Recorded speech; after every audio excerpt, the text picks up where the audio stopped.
ئەبێ هەموو لایەنی کوردستان یەک بگرنەوە بە یەک ریزی و بە یەک دەنگی بە یەکەوە هەموو حیزبەکانە بێ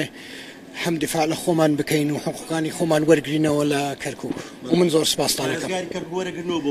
ئینشاءالله بە زووترین کات بە زووترین کات وای لێت با ڕێکەوین بەیەکەوە حیزبەکان دانیشن بەیەکەوە سلەیمانی ئارام بێتەوە لەگەڵ براکانمان لەناو پارتیە دانیشین ئەو شتانە هەمووی هەلە بێت باشە عیلاقی ئێوە پارتیێستا گەیشتۆتە چۆ دوای هەڵبژانی سەرۆکۆمار تا ڕادەیەک عیلاقەیەک تۆزێ دروست بوو لە نێوانتان ئێستا پەیوەندیتان نا عیلاقەکەمان زۆر باشە من قەت ئەو شتانە بە شەخسی وەرناگرین سیاسەتە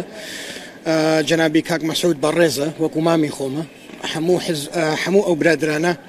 احترامێکی تایبەتمان هەیە و عیلاقەکەشمان زۆر باشە بێت لەگەڵ هەموو حیزبەکان نە هەر لەگەڵ پارتی دموکراتی کوردستان